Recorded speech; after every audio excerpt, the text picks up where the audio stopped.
Tonight on CFTK-TV News, the Terrace RCMP saw one of its officers get a special medal. A report takes a look at how BC's housing market is doing in 2025 so far, and the debate on whether or not to cull ostriches at a BC farm continues. Northwest BC's only television news team. We are CFTK-TV News. Good evening, I'm Cale Maslin, and here's what's making the news in the Northwest and beyond for today. The RCMP is taking a big step towards building greater trust and transparency and accountability. The Royal Canadian Mounted Police is officially launching a national rollout of body-worn cameras, a move to enhance public trust in law enforcement. The program represents a significant financial commitment. The initiative follows a federal directive issued in 2020 encouraging law enforcement agencies to adopt modern tools that support a fair and transparent policing. Frontline officers across Canada are expected to wear body cameras, which will be attached to officer uniforms. The camera will record sound and video during police interactions on service calls. The rollout will continue across Canada throughout 2025. The National Police Federation has voiced their full support for the program. The Terrace RCMP detachment recently acted as the host to a ceremony where a King Charles Coronation Medal was given to an officer being recognized for making extraordinary contributions to her community. Roseanne Coblos was presented the medal for tirelessly supporting all of the northwestern BC communities that she has served, being an impactful leader and always going above and beyond to help out social causes. Terrace's detachment commander, Inspector Terry Gillespie, was the one who nominated Coblos for the medal and ended up being the one to present her with it in that ceremony, as both were clad in their official Mountie uniforms. Coblos previously served as a constable for both the Gitxsan and Nisga'a nations before she made the choice to finish her career in her hometown at Terrace. The town of Smithers recently sent out a notification to let the locals know that they're accepting applications for a newly launched program of theirs. The program is being referred to as Dollars to the Door program, which is being funded by the Northern Development Initiative Trust and will allow for any interested property owners to potentially get a grant of up to $10,000 to use for a multi-unit residential project. The deadline to apply to the program is June 30th, and applications can be sent in online. We now move to the growing number of real estate listings languishing in our slumping housing market. 2025 is turning into one of the slowest starts in a decade. Buyers are staying on the sidelines, frozen by economic uncertainty, and prices are falling too. CTV's Craig Krause has the story. A province in economic limbo. From the cost of living to tariffs, many are pinching pennies, leaving the real estate market in Metro Vancouver hitting a 10-year high in inventory. New data from Greater Vancouver Realtors shows in May, there were just over 2,200 sales, an 18.5% decrease from last year at this time, making sales this year rank among the slowest in the past decade. We finally got an accepted offer.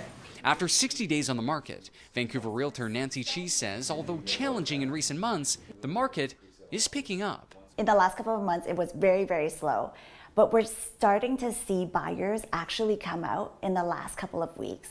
A glimmer of hope that is also being felt in the Fraser Valley. There was some slight encouragement, and I acknowledge that it's very modest and small, but our sales increased 13% month over month.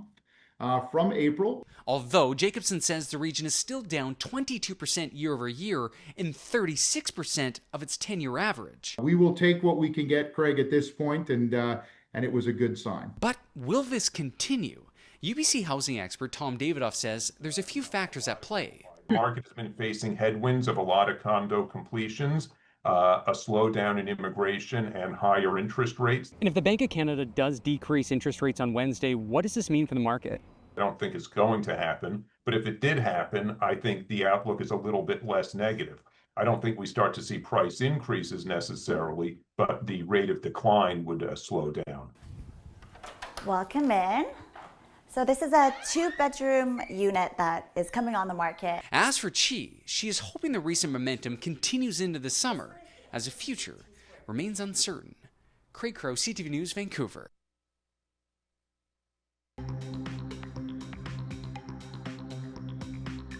Coming up next, Donald Trump's steel and aluminum tariffs are going ahead. Welcome back. U.S. President Donald Trump is going ahead with his threatened 50% tariffs on steel and aluminum, a doubling of the current 25% tariffs. This as 11th-hour talks took place between the Canadian and American top officials in both countries. CTV's Rachel Aiello has the latest. How did the meeting go? Canada-U.S. Trade Minister Dominic LeBlanc and Ambassador Kirsten Hillman met with U.S. Commerce Secretary Howard Lutnick in D.C. today. Every time we have these conversations, I think we deepen our understanding of each other's positions, and I'm hopeful that we can get to the best outcome for Canadians. Canada's position is that these tariffs are not justified. But they emerged without any assurances that this country will be spared from the president's latest trade action. As the White House confirms, Trump will be going ahead with his pledge to hike tariffs on steel and aluminum imports tomorrow. The president will be signing that executive order today, and steel and aluminum tariffs will be going to 50%, yes. Canadian workers are worried. The industry is already treading water, and now unions fear thousands of jobs could be in peril. This will be the camel that breaks the straw's back, and we will see immediate and probably many layoffs within the sector. With this anxiety hanging overhead today, the U.S. ambassador to Canada sought to charm a business crowd in Toronto. Your prime minister, my president, they can do this quickly if they have the will and the direction to do it. After meeting directly with Ontario's premier. I did mention to the ambassador 9 million Americans wake up every morning to produce a product, a widget for Ontario alone. If they keep on the 25% tariffs on steel, my recommendation is slap them with a 25% because we can't be kicked around any longer. Beyond vowing to support the sector, there's no word yet on what next steps the federal government is prepared to take. Minister LeBlanc is expected to touch base with premiers later today about how the meeting with Lutnick went. Rachel Aiello, CTV News, Ottawa. The fight to stop hundreds of ostriches on a BC farm from being culled after an avian flu outbreak earlier this year could end up in court again. CTV's Michelle Bernoro now with the mounting tension over the ostriches' fate. There are close to 400 ostriches on this farm where supporters from across the country are watching and worrying about the birds' future. We have people that are just watching the highways to give notice if they see a long caravan of RCMP and people coming. The Canadian Food Inspection Agency says it continues planning for the humane depopulation of the birds after 69 of them died of avian flu. But the farm says they haven't had a sick bird in more than 145 days and is calling on the CFIA to allow for independent testing. I've been living shock and trauma for 5 months, just asking them to do the right thing, which is test the animals. The inspection agency has fined the farm $20,000, saying it failed to undertake appropriate biosecurity risk mitigation measures and didn't report the initial cases of illness, something the farm denies. We absolutely reported it. We called the vet. We did our due diligence. The CFIA also says allowing birds exposed to avian flu to remain alive increases the risk of reassortment or mutation of the virus. We do not pose a health risk. We know it. The farm refutes claims they did not provide evidence of scientific research and says despite a judge earlier siding with the CFIA, the court fight is not over. We are moving forward with an expedited case management conference and seeking that emergency stay order once again. The devastating toll of avian flu has seen more than 8.7 million birds culled in BC. The farm doesn't want their ostriches added to that count. Michelle Bernoro, CTV News, Vancouver. High-profile stranger attacks and disruptive or criminal behavior have prompted the province to move towards secure involuntary care. We recently got to see what that will look like for people struggling with drugs, mental illness, and brain injuries. Penny Daflos was there as new long-term care beds open. Cabinet ministers were first to see what a new era in involuntary treatment looks like in BC, one with plenty of security features. The Alouette homes in East Maple Ridge include panic buttons for staff and two-way hinges on the doors. We're actually able to do this. The dorm-like accommodations feature shared bathrooms and look Spartan compared to a typical home, but some of the 18 patients who will be living here have often been arrested and hospitalized due to a combination of drug use, mental illness, and brain injuries. Stuck for years in a high-security limbo of hospital hospital units. A hospital is not a place where you want to be living, per se. It's not the right sort of facility. So this is a step in the right direction in terms of the environment being an upgrade. The first of its kind housing is on a treed, fenced property with medical and non-medical services. That includes a constellation of supports, including things like art therapy, music therapy, connection to individuals' culture. There will soon be artwork on the walls, including the communal gathering space. The lack of bars on the windows haven't quashed questions around forced treatment. Who is it that's overseeing to make sure that the act is being applied appropriately for involuntary treatment, and in particular for secured involuntary treatment? Part of the reason why we're undertaking a review of the Mental Health Act to make sure that it is delivering the best care possible for people who truly need it. My office is working very closely with physicians across the province so that we use the Mental Health Act correctly, in a therapeutic manner, which is what is intended. And the province has a very robust system of safeguards to ensure that people that are receiving care under the Act have their rights protected and are not receiving care that is inappropriate or unwarranted. The minister insists they're also working on upstream solutions. We are continuing the work of voluntary treatment and recovery, the work of early intervention, mitigation. These are set up as long-term and even permanent homes for those unable to safely live on their own. Penny Daflos, CTV News, Maple Ridge. And now we take a look at both your nightly and weekly weather forecast. On the north coast, the nightly forecast calls for partly cloudy conditions and a low of 9 degrees, while the rest of the week is expected to get lots of clouds and some rain too, with the high moving from 13 to 15 degrees. In the Terrace-Kitimat area, the forecast for tonight also expects to be partly cloudy, but with a low of 10 degrees instead, and the upcoming week should get rain for a bit before switching to mixed sunny and cloudy conditions, and their high will bounce between 12 and 24 degrees. And in the Bulkley Valley and Lakes District, their upcoming night should deal with a few clouds and a low of 5 degrees, while the rest of this week will get nothing but sunny days in that area, and the high should shift from 17 to 26 degrees. Checking out the highways now, visit Drive BC for the latest and up-to-date conditions, and as always, drive safe out there.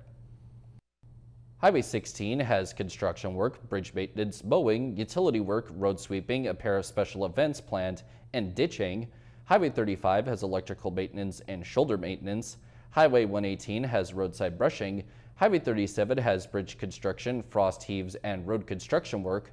Highway 37A has a warning to watch out for falling rocks between west of Biziadin and east of Stewart. And this is what the roads were looking like this afternoon around the region from the view of the province's highway cams.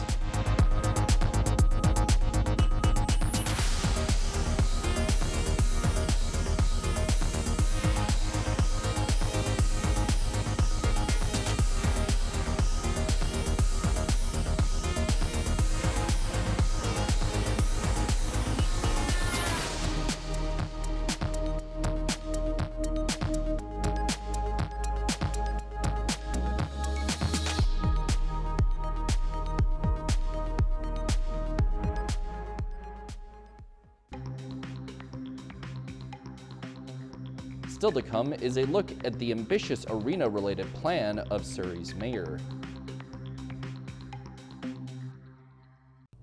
Welcome back. A Surrey City Councillor is questioning the mayor's ambitious plan to build a 10,000-seat arena. Brenda Locke made the promise during her State of the City address last month, but it's unclear how much the massive project will cost. And as CTV's Reagan Hasegawa reports, there are concerns that the money could be better spent elsewhere. We are planning a stadium or arena. This is Surrey's mayor's vision for the city, a 10,000-seat arena and entertainment district. Her party says it's the kind of project that's long overdue in the fast-growing city. The property taxes that would come in from those businesses would be huge for the city, and to have an entertainment corridor where we can even possibly shut down some streets and have them as walking pathways, kind of like Granville Street in Vancouver. This vacant lot just north of City Hall is being considered as a potential location for the project, but nothing is set in stone at this point. But Surrey First Councillor Linda Annis says there are more pressing issues. It's just a pie in the sky thing. We don't have funding in place over the next 5 years. We've got $4 million only set aside, and we don't have an anchor tenant. I think we need to be investing in more recreation centers rather than projects like this. Every dollar that goes towards this stadium is a dollar that's not going towards essentials for taxpayers. It's money that's not going towards cutting taxes to make life more affordable. It's money that's not going towards building resilient community infrastructure like parks, like playgrounds. Annis believes the arena could cost more than $600 million. We've had zero information on costing. She says asking for federal or provincial funding or corporate sponsorship are all ideas staff will be exploring. There is no way we want this stadium to affect people's property tax bill. It would be fantastic to see a referendum being held on this kind of big infrastructure project. Not all ideas are good ideas, so you have to put the work in, which is what's been going on for over 2 years now. She expects to have an update on the feasibility of the project by the end of the year. Reagan Hasegawa, CTV News, Surrey. An Ontario judge has granted permission for Canadian Tire to purchase the Hudson's Bay Company's trademarks. The $30 million deal will give the company the rights to the Bay's name, coat of arms, and iconic stripes motif. CTV's Allison Hurst has the details. The name is still emblazoned on the outer walls, but just the shell of what was Canada's oldest company remains. The historic Hudson's Bay is closed. It is kind of weird because I used to walk by the bay. So now that it's empty, it's kind of feeling vacant. The silver lining, some of its most iconic brands will live on. A judge approved the sale of the Bay's intellectual property to Canadian Tire for $30 million. There's an attachment to it. It's very Canadian, and especially right now, we want to support being Canadian, so I think that's great. The deal will give Canadian Tire the rights to the Bay name, its coat of arms, and iconic stripes. Also included trademarks like Bay Days and the Zellers catchphrase, lowest price is the law. There's been tremendous, certainly more than $30 million worth of equity pumped back into those iconic stripes. So yes, in addition to all the other brands, let's not forget they got Zellers and a host of other brands in that grab bag. This was nothing short of a coup. The approvals come months after Canada's oldest company filed for creditor protection and days after all 96 stores closed. It's bittersweet. A joint real estate venture with leases for 12 properties is now in receivership. The judge approved the move, which is to protect stakeholders and maximize the value it can recover. Some of the space is 300,000 square feet, right? So I think what landlords will have to do is probably divide it, try to sublease it. The judge also recognized Hudson's Bay as the former employer of all department store workers who have been terminated, allowing them to apply to recoup money they may be owed under the Wage Earner Protection Program Act, which can offer up to $8,800 per person. The Canadian Tire deal is the first lawyers for the Bay are expected to ask a court to approve. Allison Hurst, CTV News. It's being called a game changer. A new app has just launched in an effort to track and protect dwindling bird populations. CTV's Sijit Alexander has more on the digital tool that's supporting bird conservation. They communicate all right and do it very well, not only with each other, but us too. It's yellow underneath. Maybe a kingbird? These scientists with Birds Canada are out not only watching, but counting. In doing so, they may find out what the birds are trying to say now. Yeah, I heard it too. But where? And you might say a new app is helping them understand. How many do you have? You see, no matter the type, red-winged, yellow-headed, they help us monitor our environment. They're a great canary in the coal mine first indicator that will tell us, oh, something might be wrong here, because the bird counts that we're monitoring are showing us that there might be declines. For years, scientists have been counting with pen and clipboard. It was hardly ideal. That introduces a lot of potential for error. You know, at some point somebody's got to interpret that handwriting, or maybe it's rained on the data sheets or that sort of thing. Birds Canada believes the app called Nature Counts is a game changer. Already 5 years worth of data has been collected and is easily accessible. We're reducing errors, we're making things faster and more efficient, we're eliminating tedious data entry so that conservation happens faster. The public is encouraged to join in on the research. The app has a function for so-called citizen scientists as we uncover what more they have to say. St. Alexander, CTV News, Vancouver. And now we turn our attention to how the stock markets are looking as of today compared to yesterday. The Canadian dollar is up 25/10 of a cent. The price of gold is up $22.10. Oil is down 56 cents. Natural gas is the same as yesterday. Aluminum is down $2.50. In Toronto, the TSX is down 97.64 points. The Venture Index is up 2.20. In New York, the Dow Jones is down 91.90 and Nasdaq is up 61.53.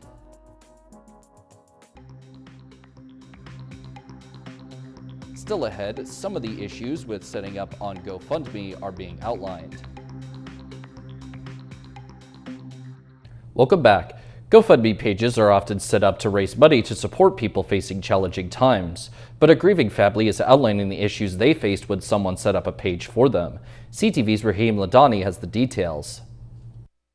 I was already going through my mom passing, and then a year later, my little brother passed, and it rocked me. Alan Oliver was deep in grief after losing his 23-year-old brother Aiden last November. So he was touched to learn that one of Aiden's friend's mother had launched a GoFundMe campaign to help with funeral costs. I was like, wow, that's so nice that someone would do something like that. Donations quickly poured in. In fact, the organizer raised the goal to $15,000 and reached it. On the day of the funeral, Oliver says the organizer handed his sister $7,000 in cash, claiming GoFundMe was holding the rest until they submitted a death certificate. GoFundMe confirms that all of the funds were withdrawn in November 2024, including $1,800 on the same day of Aiden's funeral. She was the only organizer on the event, and there was a bottleneck because of that, because everything had to go through her. So if the organizer misuses the funds, then the family's kind of out of luck. GoFundMe only launched a fraud investigation last week. The company does have a beneficiary guarantee that protects donations and reimburses donors. Then this past weekend, Oliver received a startling text, a confession. I want to come clean about everything. When I did this GoFundMe, it was with good intentions to raise money for your family. I have a very bad gambling problem, which I need to get help for. The organizer admitted to trying to double the money and offered to repay it in installments. It was disgusting to read that not only did she take the funds, but she gambled with it. GoFundMe told Oliver they would not reimburse him unless he first attempted the repayment plan. But Oliver didn't trust the promise. This is Raheem Ladani from CTV News calling. I just finished speaking with Alan, and I was hoping you could give me a call back so we could have a conversation about the GoFundMe page that you set up and the money that still needs to be delivered to him. It appears someone did listen to our voicemail. Shortly after, Oliver received a message saying the money was being sent and asking CTV not to visit the family's home. Oliver has since confirmed he received the full outstanding balance by e-transfer. Now he's calling on GoFundMe to improve its safeguards. Raheem Ladani, CTV News. The Union of BC Indian Chiefs called on Prime Minister Mark Carney to declare gender-based violence a nation epidemic. The request came on the 6th anniversary of a final report in a national inquiry looking into cases of missing and murdered Indigenous women across Canada. The union said the devastating impacts of gender-based violence keep overwhelming Indigenous communities. It's asking the federal government to expedite the implementation of the National Inquiry's recommendations aimed at addressing systemic issues contributing to violence against Indigenous women. That's all our news for now. For everyone at CFTK-TV News, I'm Kale Maslin. Thanks for watching.